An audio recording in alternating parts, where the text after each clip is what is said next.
Nigerians are expected to seek out the best. 2 words to describe the activity. The Yoruba Unity Forum is conducted. Be the first to know. From the north, south, east, west, and around Africa, we break the news. Now you can catch all the actions live as the news breaks. We are Core TV News. Welcome to Core TV Primetime News, a 24-hour news station.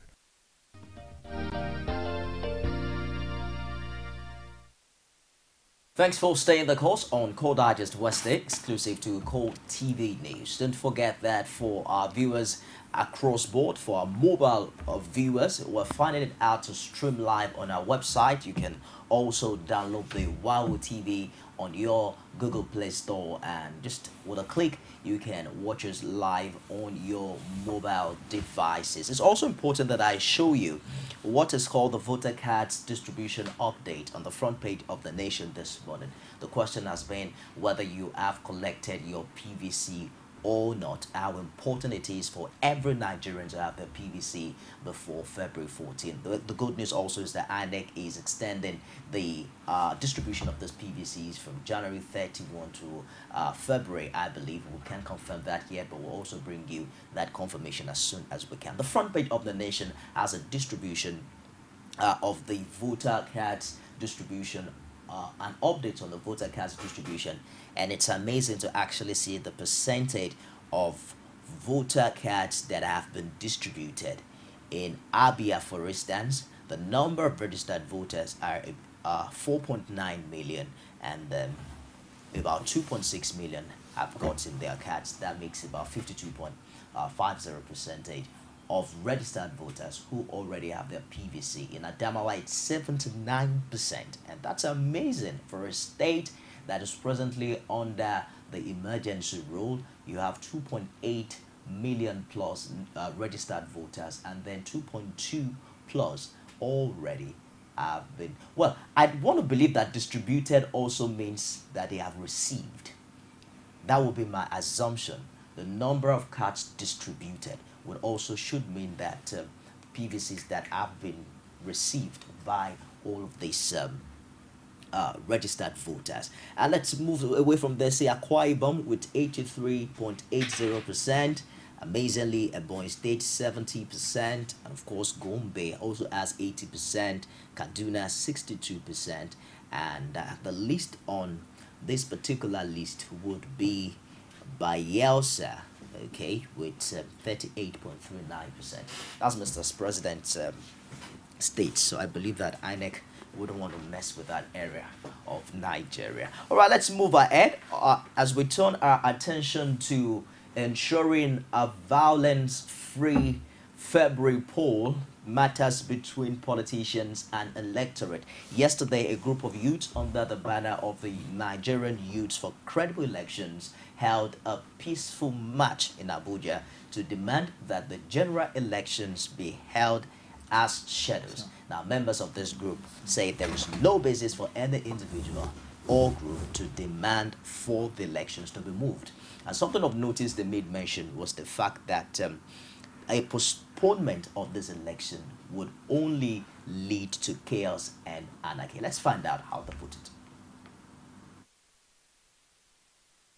Nigerians have been waiting so long and have endured so much, and time has come where we really, really want to see change happen in our country, and we cannot afford to hear anything short of February 14, 2015. That is why we're gathered here today, and to tell the world that we want elections to hold. We feel that a postponement of this election will cause more political instability, there will be apathy towards general elections, and we don't want that. All we need to do is just to come out and vote. That's all we want, and let us vote for the right candidate so that we can take Nigeria to a better place.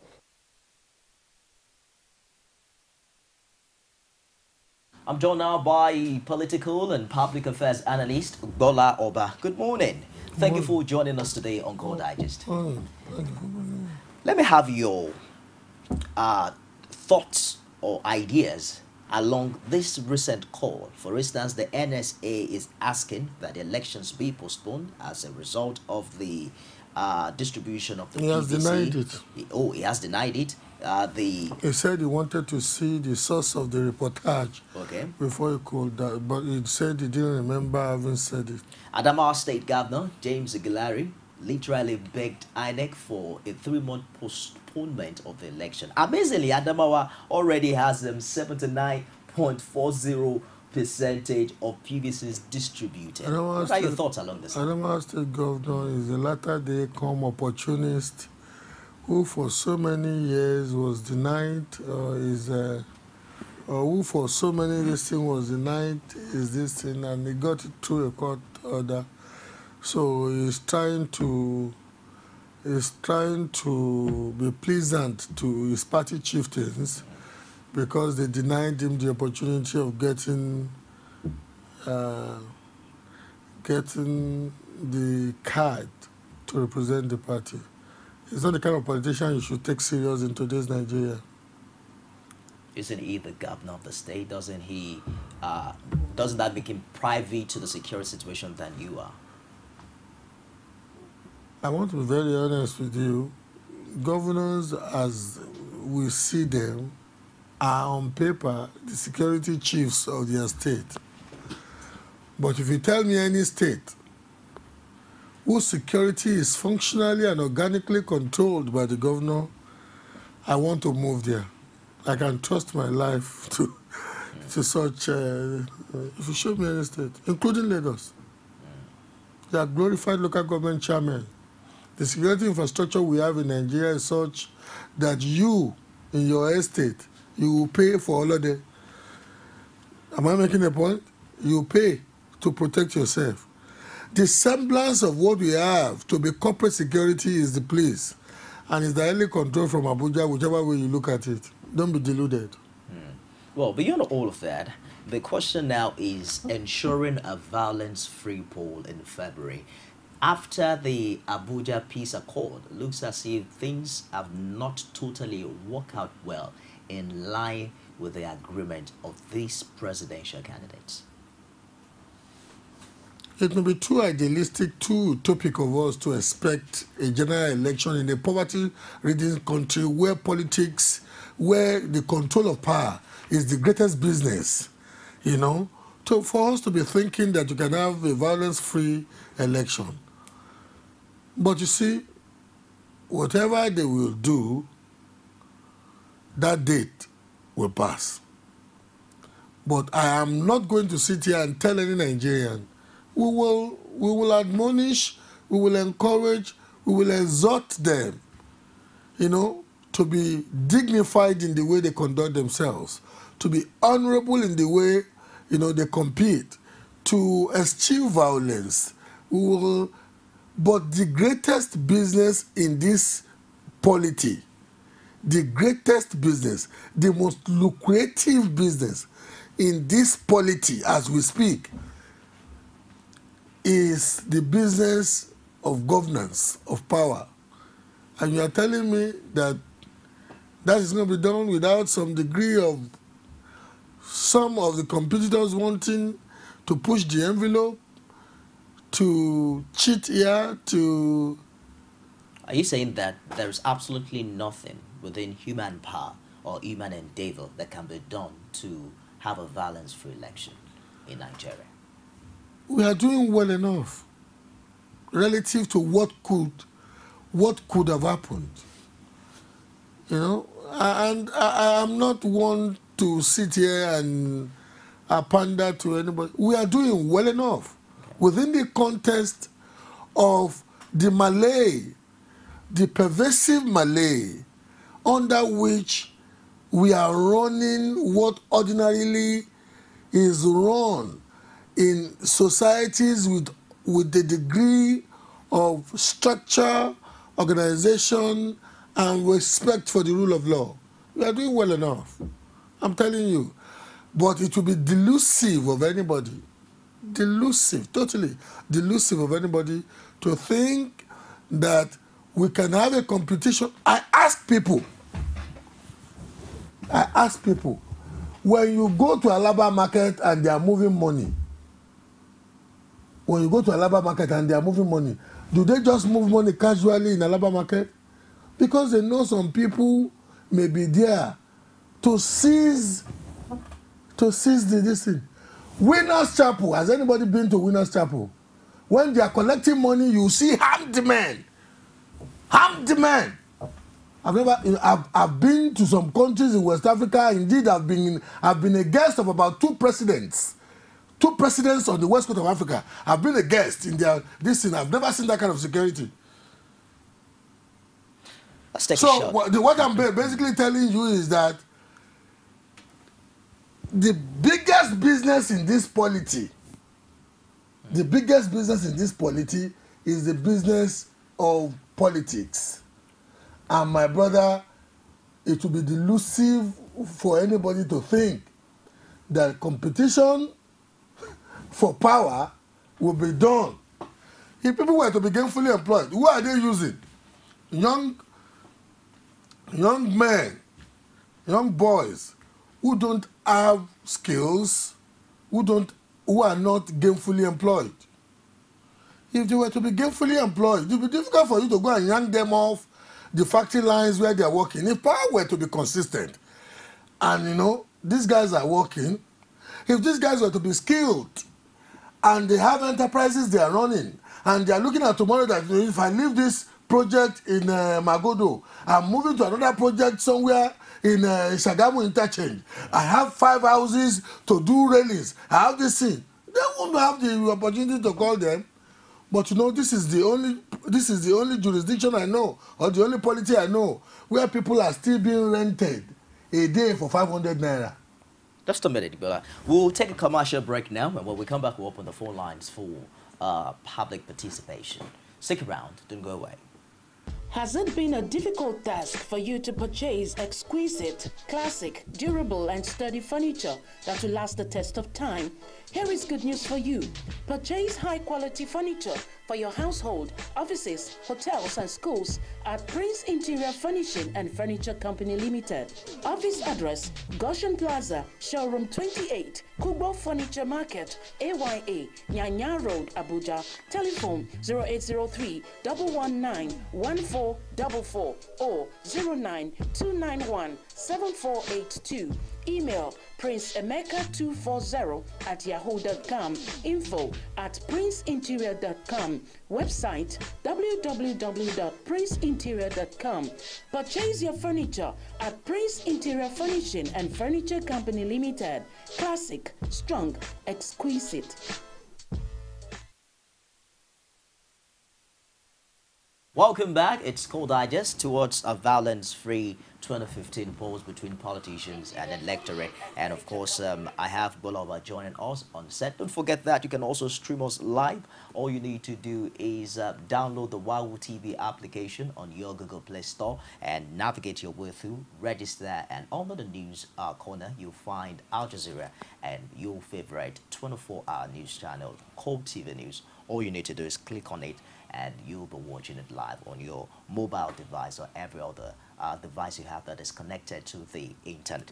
Well, we were talking about the reality of what it means to run elections and the reality of violence, and so the way you put it. But beyond that, let's also look at the role of politicians, in all of this, what they can be done, what they can do to limit this reality to the barest minimum. I will give you a very pungent historical allusion before I come home to answer the specific question you've asked me. I was reading the history of Julius Caesar, this famous Julius Caesar, and in ancient Republican Rome, there were some offices that people used to contest for.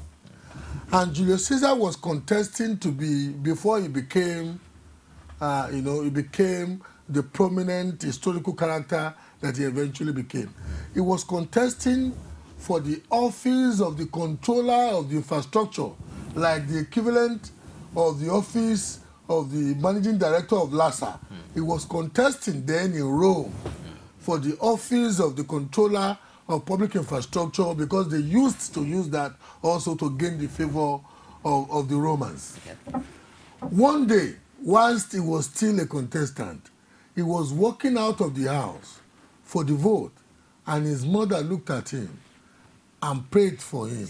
And you know why the mother prayed? Because the mother knew that that day, if he lost that election, he was doomed. He was ruined.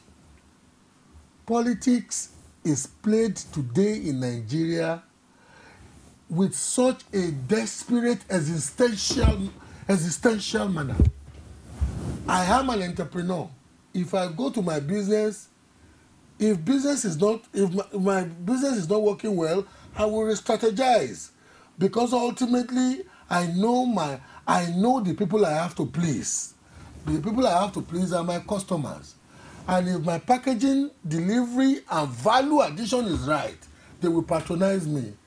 In the game of politics, these guys, they seldom do anything productive.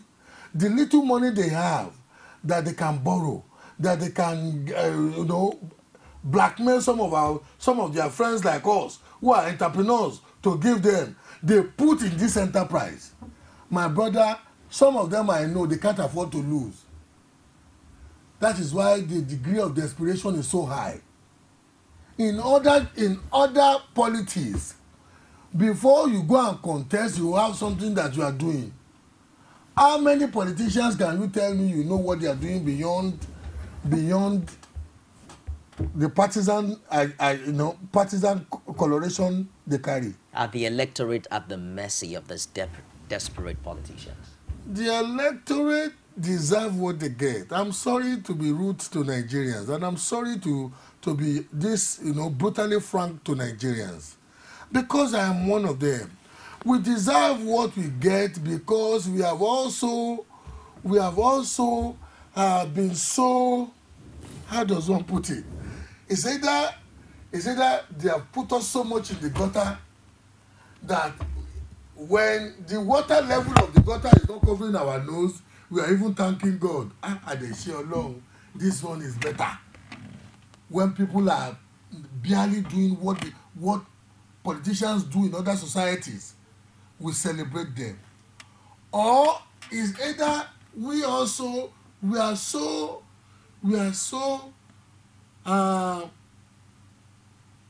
perfected the art of changing ourselves that we trade on values that are useless to improving the quality of life that we ought to live. Values such as tribe, values such as religion, values such as, and we use those sentimental parameters, sentimental values to decide what ordinarily in other societies they use critical analysis, to this thing. So we deserve what we get. Our politicians are not from Mars. They are not from Venus. They are Nigerians. They are from amongst us. When you say we deserve what we get, now I'm looking at how we can navigate through all these challenges to prefer solution. At one hand, you say the politicians are desperate. At the other hand, you say that the majority of the politicians are desperate. There are no two ways about it. I know this is what I know. But what way out now if we have a desperate leadership and we have a followership that is not making qualitative decisions? Are you saying it is a hopeless situation for Nigeria? Ironically, we have seen other polities that are now developed, and we have enough body of historical evidence to know where they're coming from. They were once where we are now. So we are not totally doomed.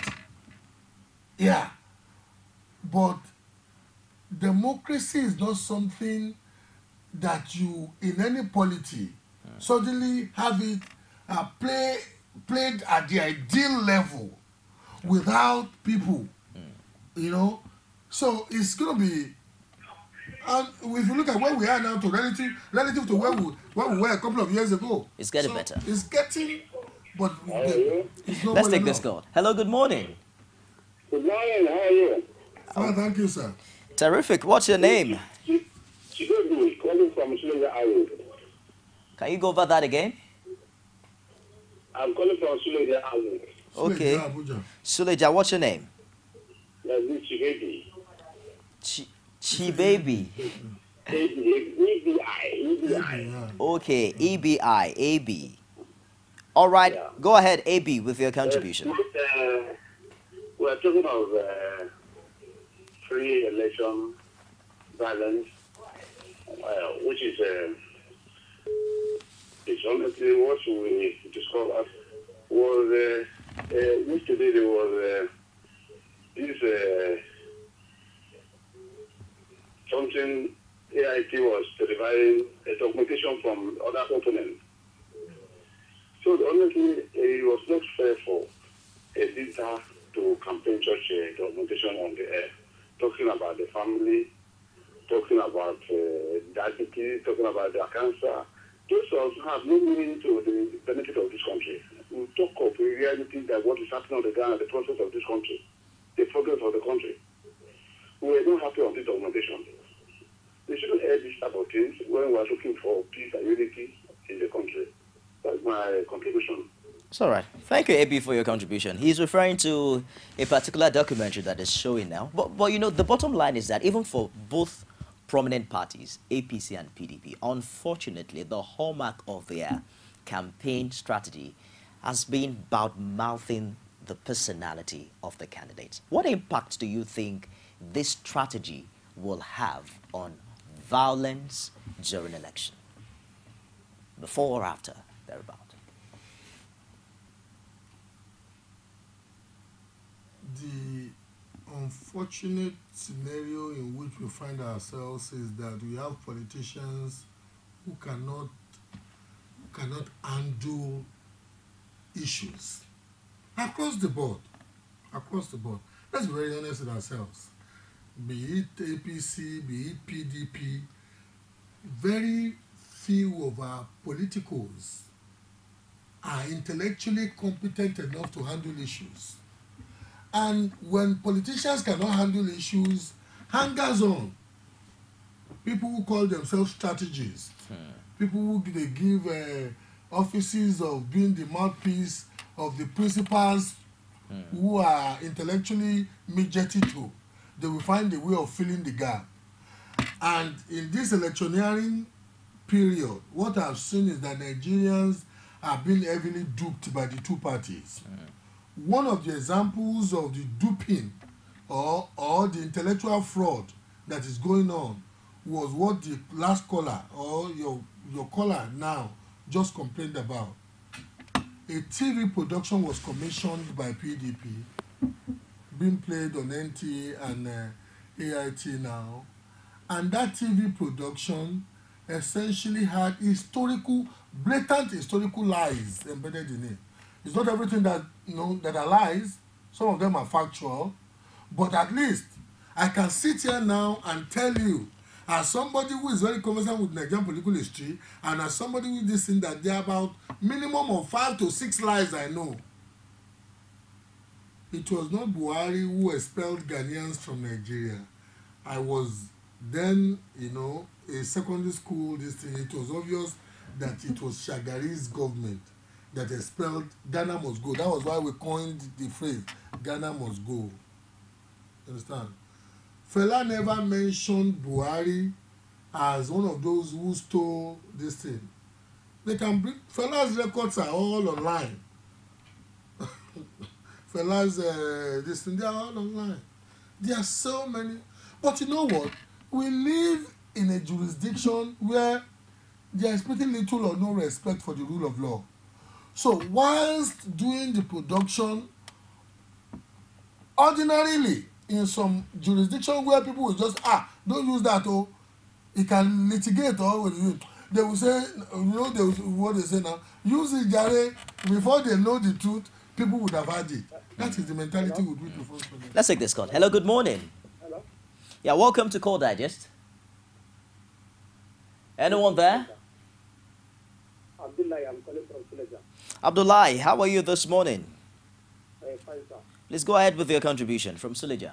Yes, sir. I want to talk about that AIT advert. Okay. That is, even the other communication look you, that issue I have read it. It's the British administration why they're discussing the foreigners. But to my surprise, I know the clip. I even had the clip with me, the video clip with me.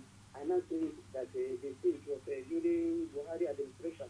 That is causing a division in the country.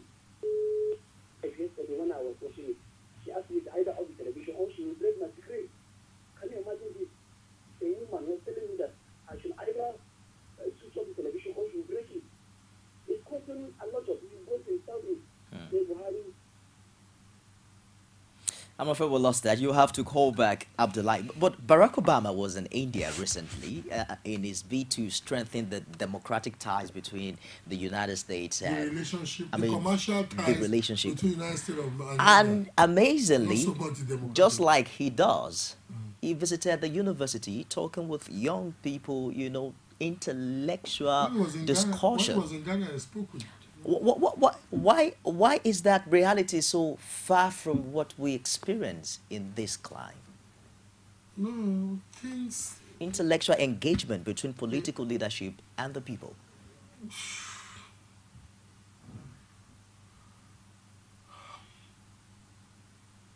We are now governed by a class of people who have, and they may not know, who have a degree of disrespect for their electorate.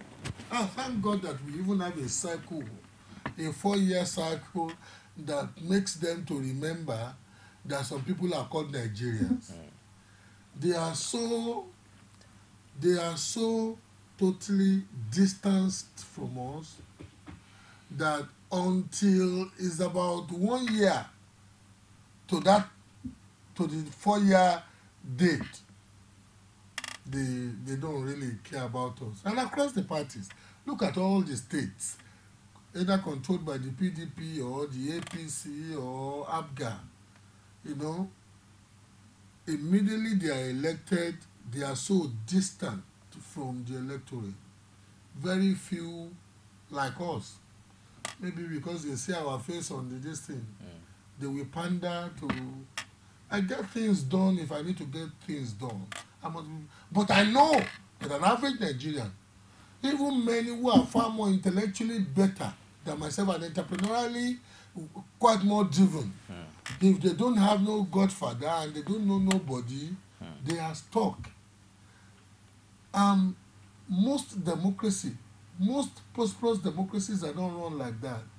So and it will take a while, until we have a body of people who know the importance of engaging with their electors, our politicians will look relative to the Obama type example you've just given as they are looking to us now. You seldom get a politician saying he's going to address students in Unilag or in University of Maiduguri or in Obafemi Awolowo University because he's a local politician. All he does when he's elected, he stays 4 years in Abuja. He comes home for parties. He comes home for political power, wrangling and tussling within his own party. But let's take this call. Hello, good morning. Hello? Yeah, welcome to Call Digest. Thank you. Good morning. Good morning. What's your name? Where are you calling from? My name is Zahara. We can hardly hear you. Can you speak up a little, madam? Zahara from Abuja. Zaharat from Abuja. Please go ahead with your contribution, Zaharat. Okay, I want to make a comment on that documentary on AIT. Okay. To me, I think PDP are just wasting their time on that documentary. Somebody like me, they cannot deceive me. And I know they cannot deceive Nigeria. My problem is that why are they using Buhari to head problem to be on the air? And it's life weapons. What does that one have to do with Nigeria? All we want, electricity, good roads, water, which they have failed. They cannot do anything about all this. So to me, they are just wasting their time with AIT, and I'm disappointed with AIT. About a few days ago, AIT was saying they screened about any documentaries that's coming on the air, they screen. How can you screen and you allow such shit to be on the air? I'm disappointed in them. Shame on them. Thank you very much. Well, good to hear from you, Zarafat. Honestly, I've not seen this documentary, but you have seen it. Do you think it has the potentials to instigate violence in any form? It has a tendency, whenever you misappropriate facts, whenever you abuse integrity, whenever you deliberately orchestrate mischief by, by doing a potpourri of fact here, fantasy here, and fallacy there, you will excite some people. So, does it have a tendency to instigate violence? Yes, it does. But we survived Fayoshe's comment. Don't you think we'll also survive Have you this? survived Fayoshe's comments already? Have you survived it? I think we have. Hello, good morning. You are an incredible optimist. Yeah. Good morning. Hello, Welcome. good morning. Welcome. Welcome to Call Digest. Yeah, my name is Ayorinde. Ayorinde. Ayorinde from Lagos. From Lagos. Okay, go ahead with your contribution, Ayorinde. Yes, the issue of documentary shows, displaying on AIT delivery yesterday, I watched it personally, and I was so disappointed on AIT. Other people didn't know where AIT is belong to right now. We know that there are settlements. They are playing politics of settlement. And right now, on the issue of desperate politicians and desperate electorate, desperate politicians are desperate to take it up. The electorate this time around are desperate for change as well. I know something must happen this February 2015. And also, the issue of security, of having a clear election in this country. We are one-sided of security in this country. We have security. The security we are having control from the center. You see, in a situation, everybody has to see here where I'm living. We have to contribute to have to secure myself. We don't have security. Security and center have been used by government apparatus. It's not used by government apparatus, it's used by the politicians that have money to control those security. But to me, electorates are wise now. There won't be any violence this coming election. I know people will vote and come out and vote wisely for their own candidate of choice. Thank you, Ayorinde, for being an incredible optimist like me. Well, let's also... You have to punch back. And you will use the respect I have for your callers to rub it in. Just a minute. Look at this now. He made mention of security agencies in Nigeria. We saw the role they played in Ekiti. Of course, some have criticized it as being over-militarization of the electoral process. But on the other side, some believe that it worked. This is Bola Oba now, and I'm not pretending to be a wiseacre. I'm not pretending to be far more knowledgeable than. I really prefer an electoral environment where security is beefed up. The things that I despised about Ekiti was the deliberate use of security operatives to intimidate the opposition. Because some members of the opposition's houses were raided nocturnally at night. Some of them were ferried away, unbeknownst to their wives and their family members where they were being taken. Some of them were released, were dumped in no man's land just when they did this thing. That was appalling. That should not happen in any democracy. With the degree of desperation I see in the PDP now that they've been angling and been asking for postponement, you don't ask for postponement if you think the momentum is in your favor. But the PDP never asked for postponement. My brother, the NSA... As at yesterday, the PDP still says that he has never mentioned any... The NSA who eventually tried to deny this thing, does it belong to Yeleja's party, my mother's party? But you told me he has denied that statement, that he never said. The journalists who reported it, they were delusive, Abi. It's all right. In Gilari that we were talking about, what's the name of the governor of Adamawa? Does it belong to Yeleja's party? It's all right. Let's take this call, Bella. Good morning. I wish to finish that point once your Okay. caller finishes. Good morning. Welcome to Call Digest. Yeah, good morning. I'm calling from Uyo. From Uyo. What's your name, please? Yeah, my name is Were Dimo. I didn't get that. Were Dimo from Uyo. Were Dimo. Can you turn down the volume of your TV set? Yeah, I am so disappointed with the AIT. In fact, I never used. Okay, I never used to like. No. Go ahead. Were Dimo. Go ahead, please. Go ahead with your contribution. Yes, I said I'm so disappointed with the AIT. And like Buhari, but in fact, for what they are very sure that next Buhari is not popular. And I had no doubt because Nigerians at this point in time need a man that is disciplined, that can move Nigerians forward. I really believe. Hello? Go ahead, please. Go ahead with your contribution. At this point in time, Nigeria needs a leader that is focused. We need somebody like Buhari. So no matter what they want to say about Buhari, we are going to vote for him. It's all right. I believe you made a point there. You don't have to tell me who you're going to vote for. Can we turn our attention to violence-free election? AIT is a sister station, so please can we stop talking about AIT? That's not the focus of this discussion. No. Well, with due respect, you are the moderator. I would oblige you the right to run the program.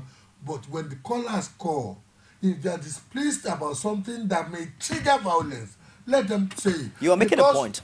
Because the AIT's editorial team, if they don't hear it from their station, they may hear it from stations like this. It's not because you want to be deliberately, it's not because you want to break the esprit de corps amongst you journalists. It's not because you want to fight them. No, but Nigerians must have a point of ventilation.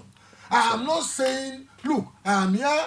I believe that some of the things used in that documentary were factual, but so many things used there too were fallacious. So if Nigerians want to call and say they've been so exasperated by that production and the medium via which it was, why didn't they give it to you? Why didn't they give it to your organization? You could have edited it and used it if they paid big money. Hello, let's take this call. Hello, good morning. Good morning. This is Ali calling from Abuja. Aliyu from Abuja. You are the last caller of the show today. Go ahead with your contribution.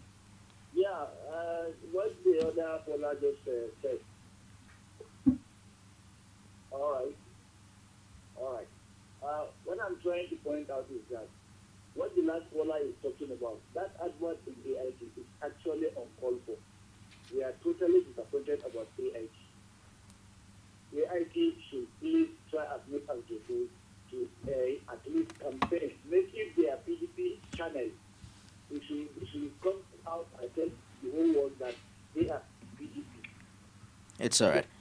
I'll be told to take one more call on the show before I get my guest final comment. But let's just, before we get to the last call, let's, you were talking about what happened in Ekiti as it relates to the role of the security agencies. I said using the security infrastructure to intimidate the opposition is inconsistent with any reasonable democratic practice.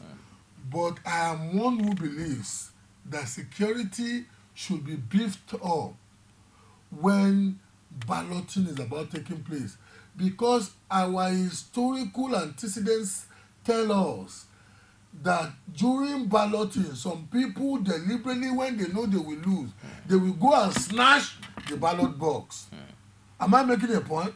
So, and we've seen that in Ekiti, majority of commentarians like myself, and even myself, we may not like Fayose, but he won an election where he was popular.